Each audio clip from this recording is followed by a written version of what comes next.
Muy buenas tardes, profesor. Mi nombre es Fran Valdivieso, representando lo que es la evaluación continua 3 de su curso, que es Administración Logística. Estudio voy en el cuarto ciclo de la carrera de Administración de Empresas.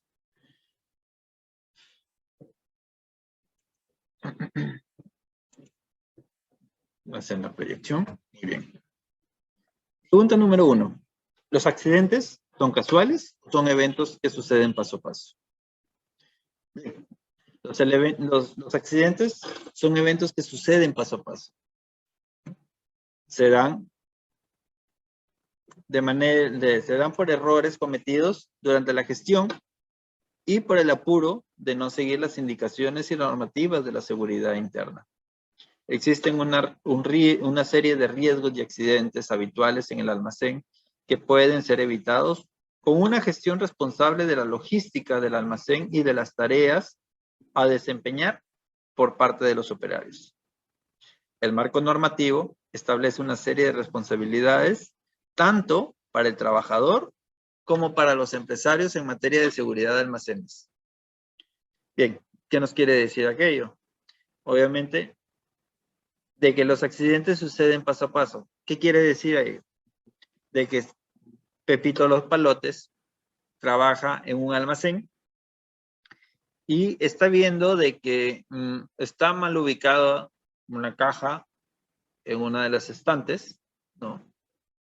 Y existe el riesgo de que esa caja de un producto X caiga en cualquier momento y ocasione un accidente por alguno de los operarios o alguna persona que esté pasando por el lugar. Pepito Los Palotes nunca reportó, ni mucho menos manifestó sobre esa caja que estaba mal colocada. Segundo caso, puede que esté transitando y está mal ubicada una escalera o un andamio. Falta de señalización. También el mismo personal de limpieza también puede ocasionar un accidente si es que no coloca la señalización correspondiente. Muchas veces vemos con los supermercados que están trapeando, ¿no? Están haciendo limpieza, ¿no? Y hay un área donde el piso está mojado. El personal de limpieza tiene la obligación como norma de seguridad poner un letrero alertando a las personas de que el piso está mojado y puede generar que uno se resbale, ¿no? Ello también tenemos el ejemplo de José. José es un ayudante operario de almacén, del almacén B, justamente de Supermercados Peruanos, S.A. Acaba de sufrir un accidente de atropello por el montacargas conducido por Marcelo, quien no había acordonado ni señalizado el área de trabajo. Adicional a ello, José también iba revisando su teléfono celular en el momento del accidente.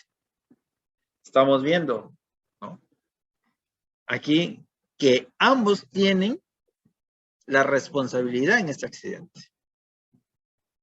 José va manipulando su teléfono celular en el área de trabajo, en horario de trabajo, sabiendo de que en el establecimiento, en el área,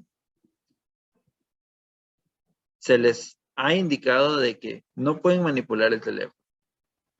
Segundo, de que el área de almacenes es un área en la cual en todo momento vamos a tener objetos tal vez expuestos. O existe el movimiento, no solo de los montacargas, sino también de los cargadores, de los palets, ¿no? De los palets móviles manuales, como también los eléctricos. O sea, podemos encontrar también lo que son pasos a desniveles, ¿no? Él mismo puede chocarse tal vez con la estantería por estar, él va caminando, está mirando el teléfono celular y no se percató y chocó con la estantería, pensó que estaba a unos metros más adelante de donde estaba la estantería y sin embargo se chocó y se lesionó. En segundo lugar está Marcelo, quien es el operario del montacarga. Tiene la responsabilidad más grave porque no acordonó tampoco, ni señalizó el área de trabajo. Adicional a ello, tampoco no estaba llevando un reefer. El reefer es el ayudante del operario de montacargas, que es quien le brinda el apoyo, o mejor dicho, son los ojos del operario. ¿Por qué? Porque muchas veces el montacarga está flotado de mercadería en la parte delantera y no le permite tener una visión completa o al 100% del camino o de los obstáculos que puedan presentarse. Es ahí la función del reefer, que le va a indicar justamente a Marcelo o al operario, en este caso del montacarga, cuáles son los obstáculos que puedan haber en el camino, ¿no? Es ahí donde se produjo el accidente. Aquí vemos que justamente Marcelo no señalizó ni acordonó el área. Aparte de José, cualquier otra persona o cualquier otro compañero, o tal vez no compañero del mismo área, sino un administrativo haya bajado al almacén a ver alguna información personalmente, haya podido sufrir este accidente. También es otra consecuencia de que José, quien sabe cuál es la normativa, iba también distraído con el celular, ¿no? Aquí están los pasos de los eventos, ¿no?, que se desarrollaron antes del accidente y en el momento del accidente. Podemos ver aquí justamente una imagen de un accidente de trabajo, ¿no? En este caso vemos que es leve y para Marcelo también fue leve, pero en muchos casos suelen ser trágicos, ¿no?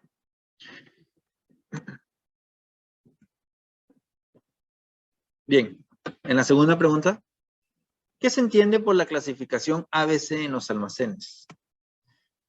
El método de clasificación de inventarios ABC es un sistema para segmentar y organizar los productos de un almacén en base a su importancia, relevancia para la empresa, valor económico, beneficios aportados y rotación generada, etc. En la clasificación ABC se pretende priorizar las mercancías de un almacén, sobre todo más importantes para la empresa, como pueden ser los productos con mayor impacto en los beneficios de la empresa. Y las que mayor rotación suponen, en lugar de tratar a todas las referencias por igual o de organizarlas por su tamaño, peso o cantidad. Nos quiere decir todo aquello. De que en la clasificación de inventarios ABC nosotros podemos darnos cuenta de cuáles son los productos que tienen mucho valor de inventario en nuestro almacén. Podemos ver cuál es la rotación de nuestros productos. Los productos de mayor rotación, los de menor rotación, hasta el que no se mueve, hasta el producto que no se mueve absolutamente nada. Nos permite tomar decisiones. ¿Y qué hacer con esos productos de menor rotación? Y de aquellos que tienen cero rotación. Nos van a permitir generar tal vez una campaña de marketing para poder darle salida a estos productos. Generar ofertas, ¿no? Rotarlos en el mismo almacén. Tal vez están en un área donde prácticamente nadie los ve, ¿no? No solo en el almacén, sino también en la misma distribución en una tienda, ya sea en piso, por ejemplo, un supermercado, ¿no? O en un home center.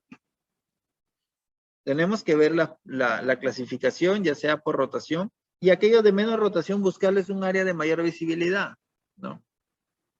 Sin perjudicar, obviamente, a los de alta rotación, que son, obviamente, los de mayor rotación son la clasificación A. Ahora, también podemos priorizar aquellos productos con mayor costo. Los productos, obviamente, podemos ver cuáles son aquellos que mayor coste nos generan para producir. Y si vemos de que aquellos productos que son de mayor coste para producir son de mayor rotación, podemos ver de que nuestra rentabilidad está garantizada. Porque ello nos va a permitir tener una mayor rotación o un mayor flujo de efectivo para la empresa. Lo cual nos va a permitir generar mucha más producción sin tener pérdidas o retrasos en la rotación de efectivo, ¿no? Y en la rotación de productos. También podemos clasificar aquí los productos, obviamente, con su mismo nombre lo dice. Tenemos los productos A, B y C. Los productos A, que son los tops de rotación o los productos top de la empresa. Los productos B, que son los de mediana rotación, los que menos valor los de menos valor son los de mediano valor de utilización de coste como de inventario de almacén. Y los C, que son aquellos que utilizan menos, que tenemos en menos, tal vez menos cantidad en el almacén, que nos generan menos costo de producción, como menos costo en almacén, ¿no? Ahora, como no todos los productos del almacén nos aportan la misma rentabilidad e ingreso, no debemos destinar la misma cantidad de recursos a todos por igual. Lo que estaba diciendo justamente los productos ABC, ¿no? Por ello de que tenemos productos ABC, ¿no? Los productos A son aquellos que nos van a generar mayor rentabilidad e ingresos y que son los de mayor rotación. Es por ello de que si vemos de que el producto o el SKU X y tenemos al SKU D, el SKU D es de mayor rentabilidad. Por lo tanto, están como producto A. Mientras que el SKU X está en una clasificación C. ¿No? Es un producto C. ¿Por qué? Porque uno lo tenemos como de menor rotación y también es menor el valor que tenemos como es de menor rotación y es aquello de los que no están como los que generan una mayor rentabilidad e ingresos en la empresa. No les podemos destinar muchos recursos para su producción. Tenemos que tenerlos en una producción medida, mejor dicho, o una compra medida de aquellos productos. Y en la clasificación también de los productos ABC tenemos como clasificación de productos ABC por rotación, lo que hablaba. También los tenemos como productos ABC por coste unitario de producción o de compra o de adquisición. La clasificación de mercancía ABC por valor total de inventario, es decir, por la suma total de unidades por el costo unitario. Nos va a dar un valor total de inventario, ya sea del producto A como de los productos B como los productos C. Clasificación de referencias ABC por utilización y por valor. Podemos hallar aquí el porcentaje, ¿no? Por porcentaje de rotación, por porcentaje acumulado, por porcentaje unitario de cada uno de los productos, como también de los clasificados como A, B y C. Tenemos justamente una imagen. ¿Cómo lo podemos tener en nuestro inventario, ¿no? ¿Cómo lo podemos clasificar como A, B, C? En el ejemplo tenemos justamente el producto de código 3 y 9. Obviamente suponen que tienen un valor mucho más elevado que el total. El porcentaje del valor total de cada uno de ellos, el porcentaje acumulado y la clasificación ¿Cómo están clasificados estos dos productos? Justamente están como producto A por el valor acumulado que tienen, ¿no? Y así sucesivamente. Tenemos justamente los códigos de barra, los RFID y los SKU. Los códigos de barra. Los códigos de barra son una forma sencilla de mejorar la capacidad de gestión de inventario, además de mejorar la precisión de los registros de inventario permitiendo actualizaciones en tiempo real y sobre todo hacen que el proceso de introducción de datos sea lo más sencillo posible. Los códigos de barra obviamente son utilizados a nivel mundial hace mucho tiempo y son la forma más sencilla de poder ingresar datos. Nosotros mismos cuando vamos a un supermercado los hemos visto. Esta es la imagen de lo que es un código de barras. Pasamos por la caja automáticamente. La señorita de caja, la palabra que ellos tienen es, los pistolean por la máquina, por la pistola láser, el cual va a dar las características del producto en automático. Cada vez que lo pasamos por ahí, por la pistola láser, ¿no? Y automáticamente carga directo a lo que es la computadora. Tienen registrado el precio, el código del producto y lo que es el nombre del producto en sí. De ahí tenemos las etiquetas RFID. Obviamente que la identificación es por radiofrecuencia, es la identificación por radiofrecuencia. Y sus siglas en inglés RFID, que son Radio Frequency Identification. Es un sistema por el cual se comunican distintos dispositivos a través de ondas de radio. El sistema completo de RFID se compone por 3 elementos: una etiqueta, un lector y un software de conectividad, que es el Middleware RFID, que son también conocidos, estas etiquetas RFID también son conocidas como tag o transponder. Estas etiquetas contienen microchip, cuya capacidad de almacenamiento varía del modelo y a veces también contienen una batería. La batería ayuda a que el alcance de lectura de la etiqueta sea mucho más amplio. ¿Qué quiere decir? De que hay etiquetas y las hemos visto en algunos productos. Yo sí le he visto en algunos productos en algún supermercado y me extrañó justamente. No era como el comúnmente código de barra. Yo pensé que era un precinto de seguridad, ¿no? Pero es justamente una etiqueta RFID. ¿Qué quiere decir? Que cada etiqueta tiene un alcance de metraje en un almacén. Lo mínimo es de 100 metros para poder que se puedan comunicar entre sí estas etiquetas o con el dispositivo o con el software del dispositivo del software de conectividad, que nos va a brindar una información mucho más amplia, mucho más detallada y sobre todo que permite una conectividad de empresa a empresa, ¿no? ¿Qué quiere decir? De que si el producto A salió de la empresa A y llegó a la empresa B, ¿no? Podemos tener toda la información completa de la empresa A, B. Y si este producto A pasó a una tercera empresa, la empresa C, podemos tener la información del producto, tanto de la empresa A como la empresa B, y ahora en la empresa C, ¿no? Lo cual nos va a detallar justamente cuál fue el tipo de almacenamiento, cuál fue su stock que tuvo tal vez en la empresa A y en la empresa B, ¿no? Los códigos SKU o Stock Keeping Unit son uno de los elementos fundamentales para llevar el control y gestionar el stock del almacén.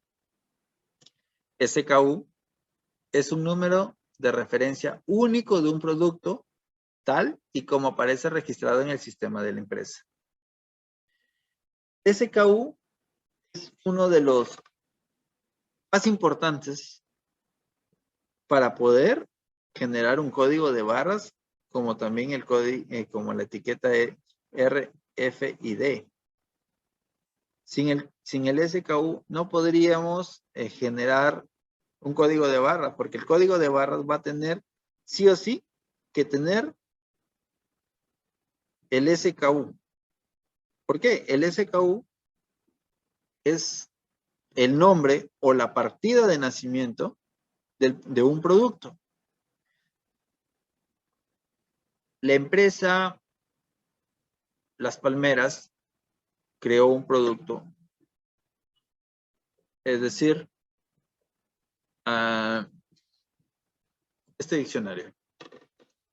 Este diccionario fue generado se le generó un SKU, que es su código o su número de referencia. Ese número, ese SKU, ese número de referencia va a dar el nombre exacto, el tamaño, ¿no? Las medidas, incluso puede generar hasta las medidas de este diccionario. Y lo clasifica sobre todo, lo va a clasificar dentro del sistema. Y a ellos, después de que se ha generado un SKU para la empresa, se genera un código de barras y ese código de barras nos va a dar toda la información detallada de ese SKU o de este SKU. ¿Bien? Ahora, en la empresa Angelito Sac, vamos a encargar de explicar el MRP y el cálculo del ABC.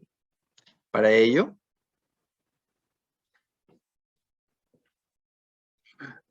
me voy a mi tabla Excel. Bien, tenemos ya nuestro Excel con lo que es el MRP. Vamos a nuestro archivo maestro de materiales, ¿correcto? Tenemos el elemento A, elemento B, elemento C y D. Bien, para la disponibilidad del elemento A necesitamos 70 unidades, ¿correcto? Ahora, el tiempo de espera en semanas es de una semana. Para el elemento A, el tamaño del lote es lote a lote. Tenemos una recepciones programadas de 60 unidades del elemento A en la semana 1. Muy bien. Un stock de seguridad, no tenemos un stock de seguridad para el elemento A. Correcto, en el elemento E y tenemos una disponibilidad de 45 unidades. Muy bien, el tiempo de espera en semanas es también de una semana para que pueda llegar el pedido, correcto, la liberación planificada del pedido es de una semana. El tamaño del lote es de 505 unidades. El stock de seguridad, sí, netamente 10 unidades. Bien. En el elemento C, tenemos una disponibilidad de 60 unidades. El tiempo de espera para la liberación planificada del pedido también de una semana. En el tamaño del lote a recibir es de 170 unidades. Restricciones programadas no tenemos. Lo que es stock de seguridad también tenemos 15 unidades.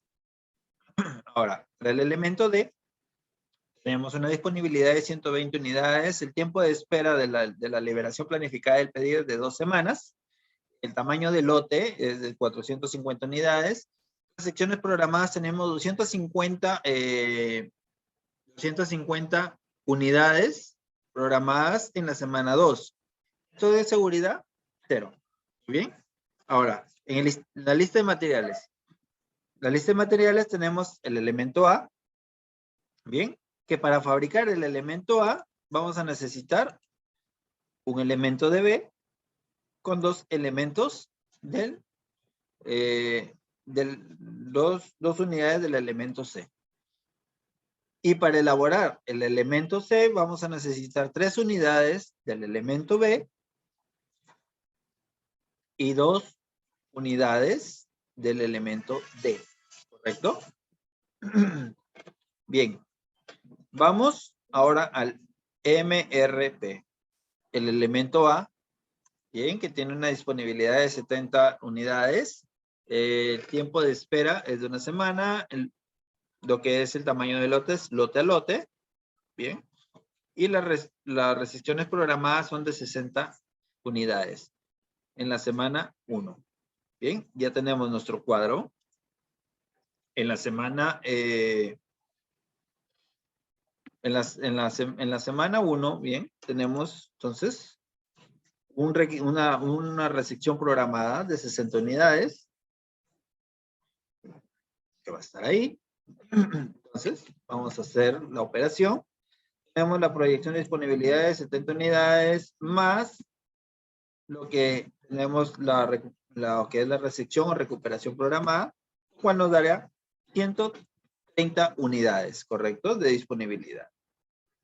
Ahora, en la semana 2 tenemos ya un requerimiento de 10 unidades, de 100 unidades, disculpe. Entonces, vamos a hacer la operación de las 130 unidades de disponibilidad. Hay que restarle requerimiento bruto que tenemos para la elaboración. Nos va a dejar 30 unidades disponibles. Bien, ahora en la semana 3 no tenemos ningún tipo de requerimiento, lo cual seguimos teniendo. Para la semana 4 sí vamos a necesitar ya lo que es un stock de disponibilidad, porque vamos a tener un faltante, ¿no? Entonces esto sería las 30 unidades y le restamos el stock. No, aquí no va fácil. Ya no restamos, sino jalamos en automático. Bien, ahí está. 30 unidades faltantes, ¿correcto? Entonces, vamos a necesitar nuestro requerimiento de 30 unidades. Y obviamente que como es lote a lote, vamos a necesitar de la misma forma 30 unidades. Bien, ahora.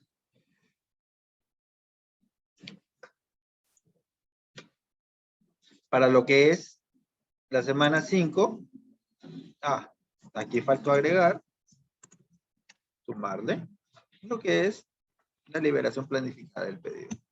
Bien, entonces, en la semana 3, como se hizo el requerimiento de lo que es la liberación planificada del pedido,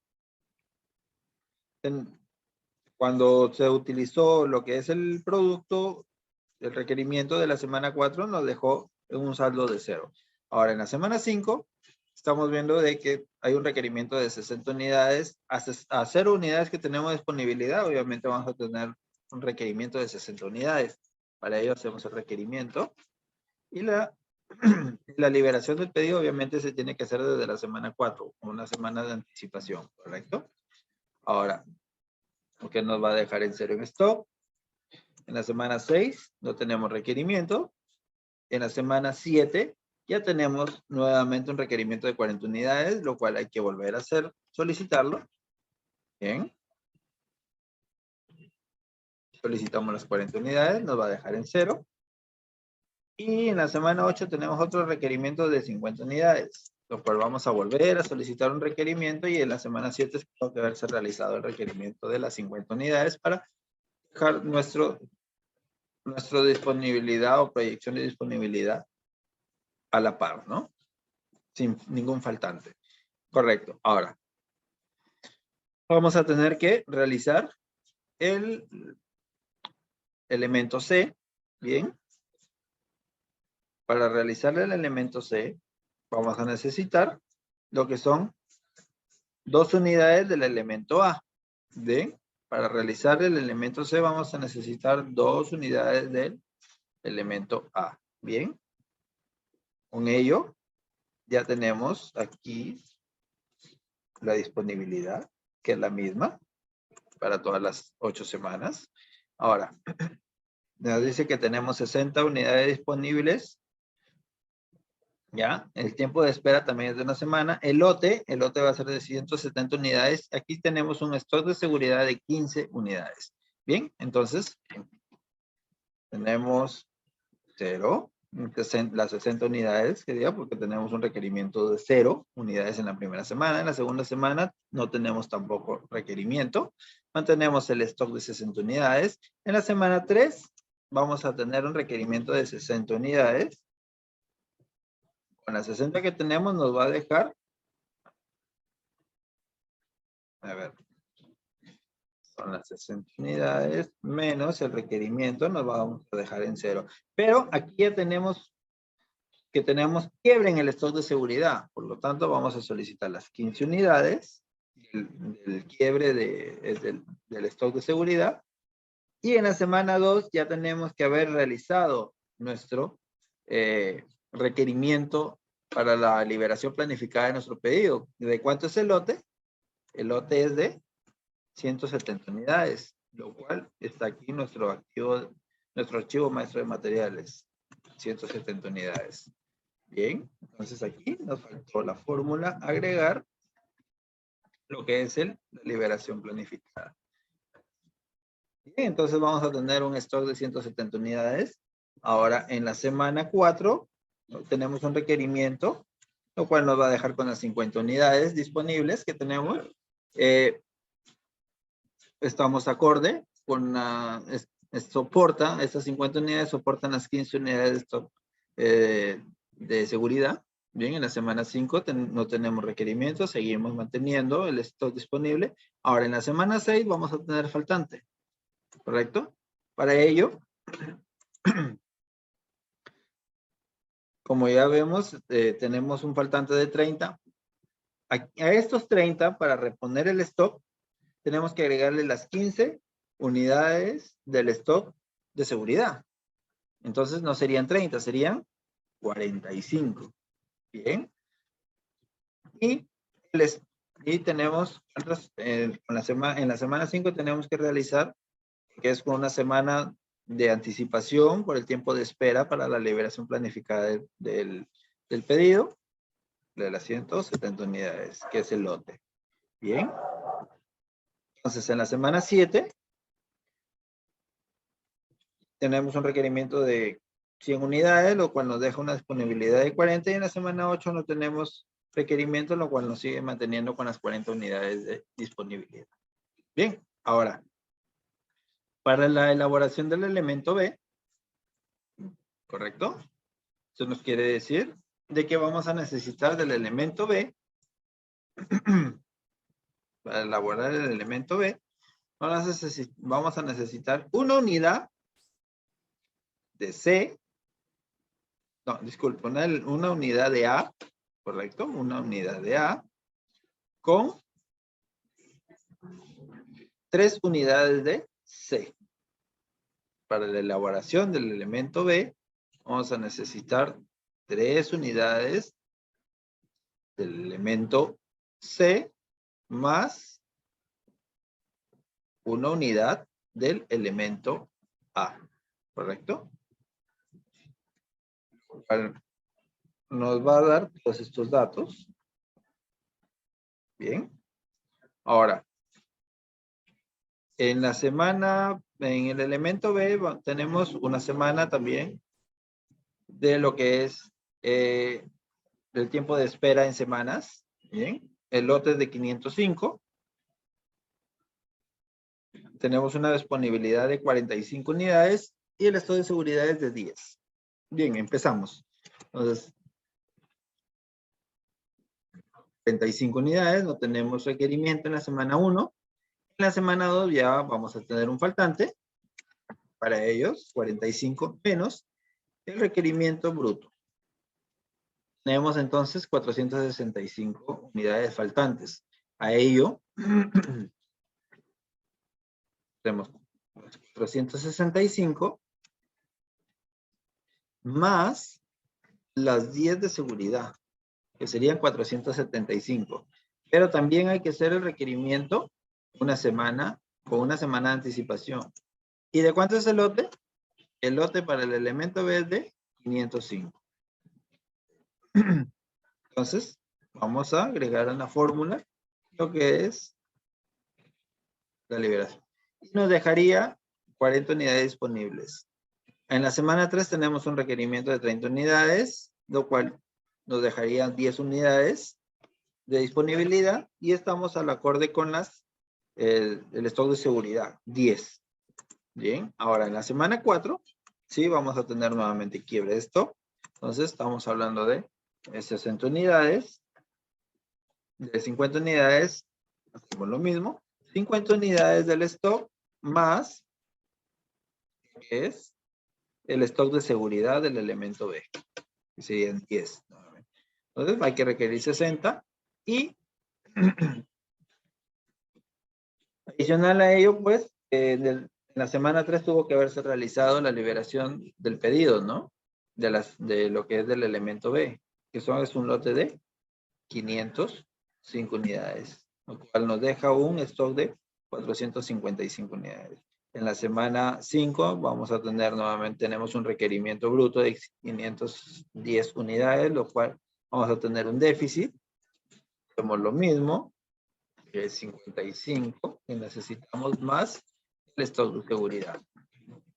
Y en 65 se realiza, en la semana 4 se ha realizado el requerimiento de las 505 unidades, ¿bien? Lo cual nos deja 450 unidades. Ahora, en la semana 6 tenemos un requerimiento de 40 unidades y nos sigue manteniendo con un stock disponible de 410. En la semana 7 también tenemos un requerimiento de 50 unidades, lo cual nos va a dejar con 360 unidades disponibles de todas maneras. En la semana 8 no tenemos requerimiento y seguimos manteniendo las 360 unidades. En lo que es el elemento D, en el elemento D tenemos una disponibilidad de 120 unidades. El tiempo de espera es de 2 semanas para la reposición. El lote es de 450 unidades. Bien, tenemos también una recepción programada de 250 unidades en la semana 2, correcto. Bien, entonces, para la elaboración de D, solo se necesitan 2 unidades del elemento C. Bien, para la elaboración del elemento D se necesitan 2 unidades del elemento C. Bien, entonces, este es el requerimiento del producto, del elemento D en las 8 semanas, ¿correcto? Entonces, iniciamos. En la semana 1 tenemos igual las 120 unidades programadas o disponibles. En la semana 2 nos manifiesta de que hay una... La semana 2 hay una programación de 250 unidades, ¿correcto? 250 unidades. Entonces, aquí tenemos, para la semana 2, tenemos el disponible de 120 más las 250 unidades, menos el requerimiento. Tenemos 30 unidades. Muy bien. 30 unidades disponibles. En la semana 3 no tenemos requerimiento. Seguimos manteniendo las 30 unidades. En la semana 4 no tenemos requerimiento. Seguimos manteniendo las 30 unidades. En la semana 5 ya vamos a tener quiebre. Porque necesitamos 340 unidades. Entonces, vamos a tener un requerimiento de un faltante de 310. Para ello, hay que solicitar con 2 semanas de anticipación. Nuestro lote es de 450. Eso quiere decir que en la semana 5 debió haberse realizado en la semana 3 el requerimiento del lote de 450 unidades. Bien, entonces aquí está olvidando el requerimiento neto que es de 310 unidades. Bien, y aquí vamos a tener que agregarle más la sumatoria. Correcto. Esas serían 140 unidades. Ahora, en la semana 6 no tenemos ningún requerimiento. Seguimos manteniendo las 140 unidades. En la semana 7 no tenemos requerimiento. Seguimos teniendo la disponibilidad. Y en la semana 8 tampoco tenemos requerimiento. Y pues seguimos manteniendo la disponibilidad de 140 unidades. Eso sería todo con respecto al MRP. Ahora, en la clasificación de inventario, en la explicación de la clasificación de inventario ABC, tenemos que realizar la operación, ¿no? Paso por paso, para que sea entendible, en lo que es listar primero listar los ítems que tenemos y la cantidad de existencia de cada uno. Por ejemplo, yo tengo aquí en este caso 10 artículos, ¿no? Ahora, cada artículo tiene un costo unitario, ¿bien? Un costo unitario, y una cantidad en existencia en nuestro almacén, ¿bien? Ahora, en el paso 2, calcular el valor económico de las existencias por cada ítem y hallar el total. ¿Correcto? Este mismo cuadro se ha pegado en la parte de acá abajo y se le ha agregado una celda para realizar la operación de la multiplicación. Algo bien sencillo. Como vemos aquí en la fórmula, vamos a multiplicar la celda del costo unitario por la cantidad en existencia que nos va a dar el valor total de la existencia del artículo A, del artículo 2, del artículo 3, así hasta el 10.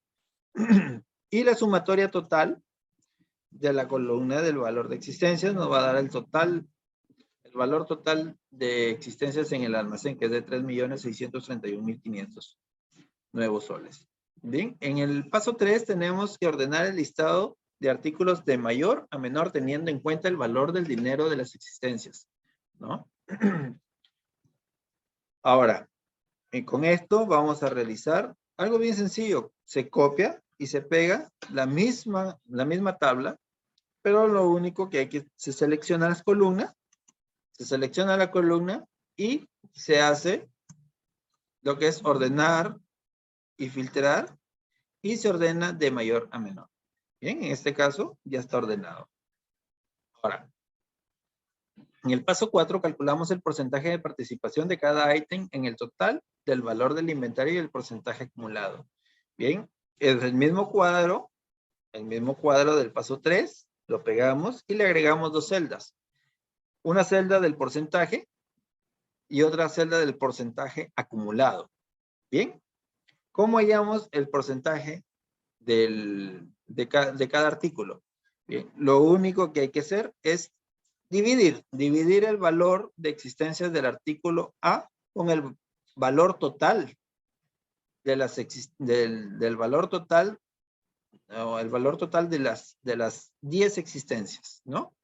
O de las existencias totales del almacén, que en este caso son los 3.631.500 nuevos soles. Para ello tenemos que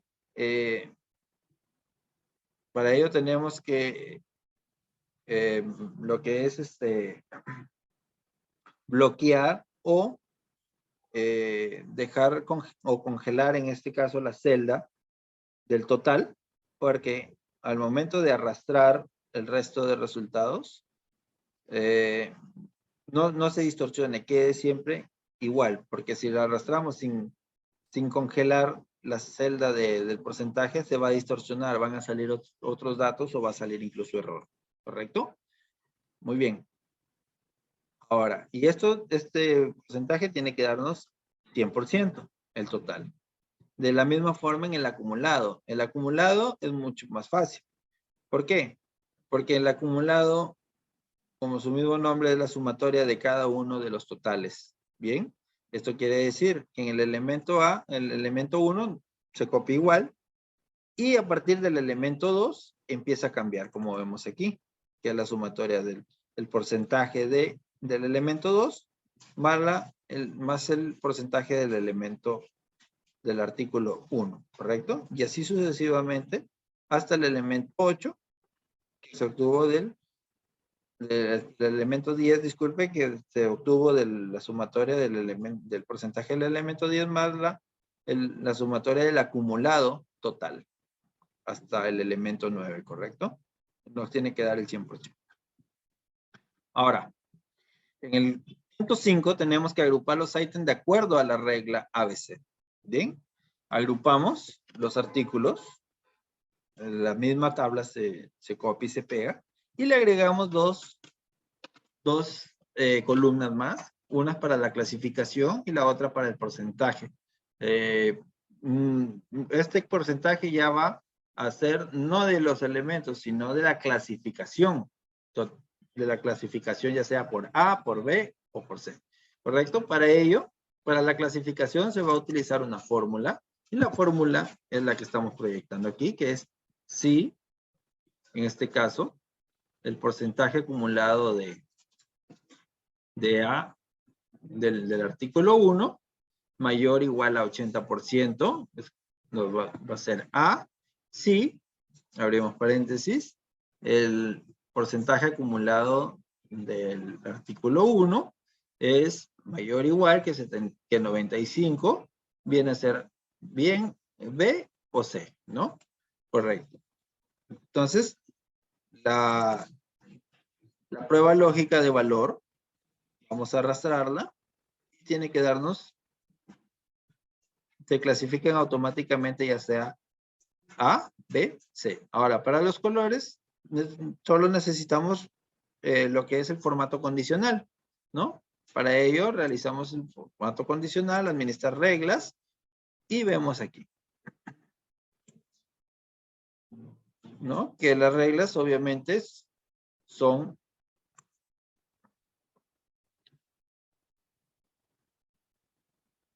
en este caso,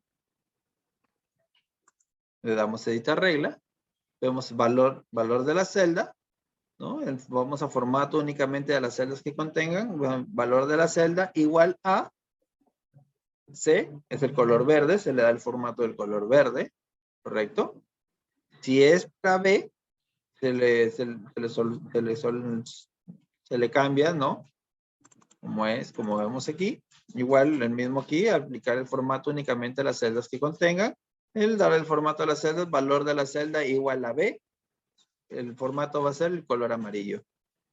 Y para lo que es la celda de color A, correcto, el valor de la celda que sea A, se le va a dar el formato de color rojo. Y va a ser igual, valor de la celda igual a formato rojo, ¿correcto? Bien, ahora, lo que es el porcentaje de clasificación lo vamos a hallar.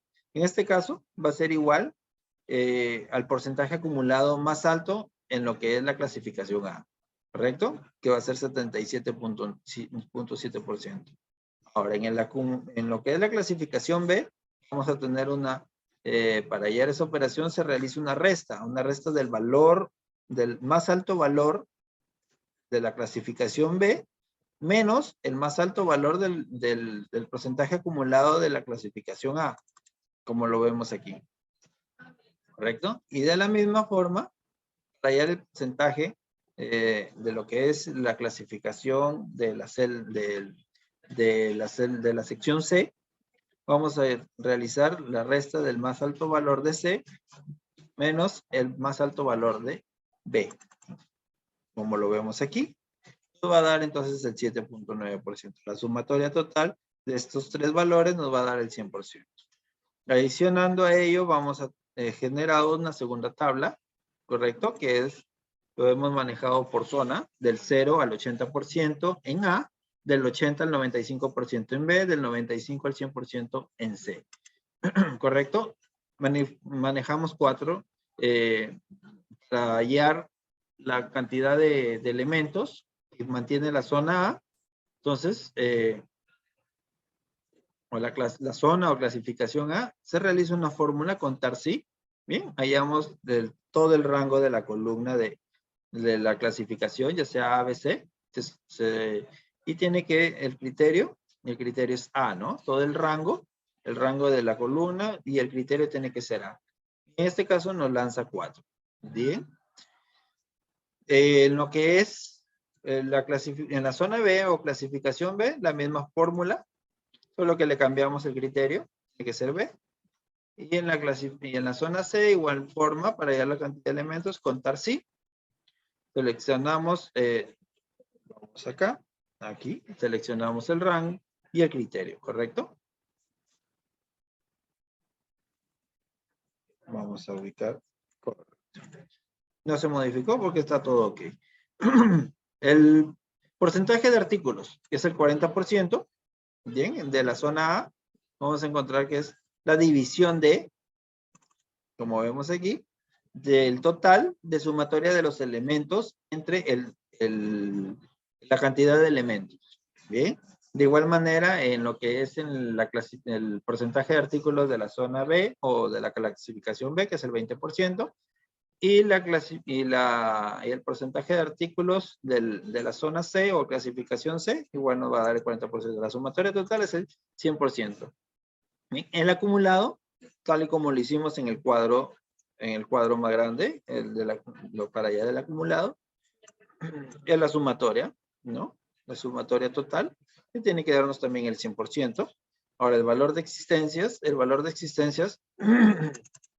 lo hallamos, hoy ya lo tenemos hallado, nada más es copiarlo del cuadro o de la tabla más grande, que es en este caso, de la zona de la clase A, que es el 79.7, que es este de acá.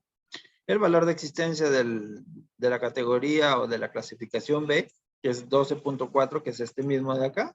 Y el valor de existencia de la zona o clasificación C, que es de 7.9%, que es el mismo que está acá. Bien, ahora, el porcentaje de la inversión o del valor de la existencia acumulada, pues es lo mismo que hemos hecho acá con el porcentaje acumulado. La sumatoria, obviamente, de A va a ser igual al 79.7%. Ahora, para hallar el acumulado del DB, de la sumatoria del porcentaje del valor de existencia de B más el porcentaje de inversión acumulada de A. Nos da 92.7 y el 100% nos va a dar de la sumatoria de C más el porcentaje de inversión acumulada de B, ¿no? Nos da el 100%, como lo vemos aquí en la fórmula. Ahora, para hallar el gráfico, se seleccionan los datos que necesitamos. En este caso, se ha seleccionado lo que son los datos de la clasificación A, B y C, más el valor de existencias, ¿no? El valor de existencias y el porcentaje total. ¿Bien?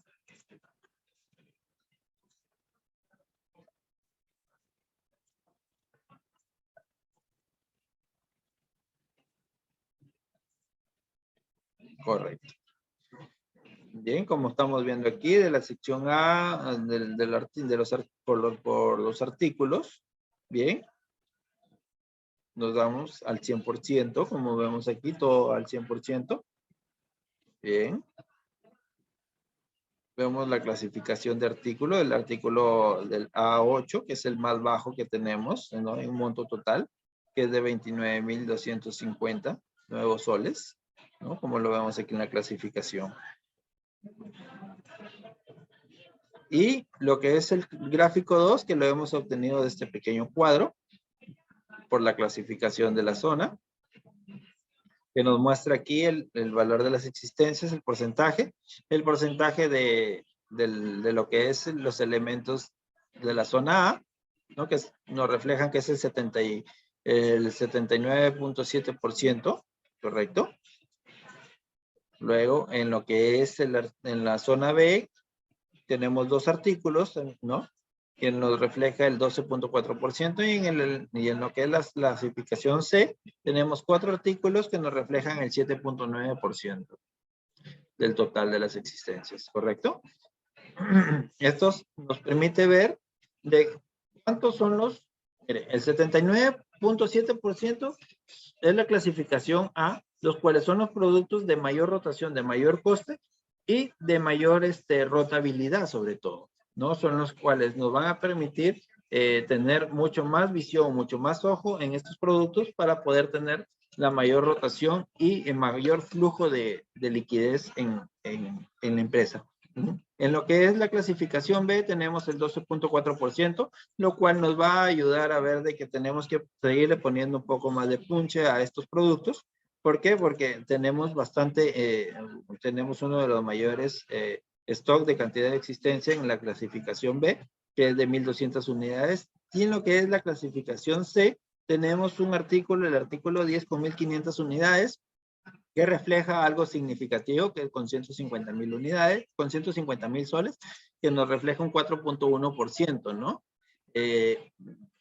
Pero está dentro del valor de 7.9, pero de todas maneras no hay que perderle el ojo y buscar una muy buena ubicación para este producto, para buscar una mayor rotación, ¿no? Y evitar tener pérdidas a largo plazo. ¿Bien? Eso sería todo de mi parte, profesor. Muchísimas gracias. Hasta la próxima evaluación continua. Muchas gracias. Hasta luego.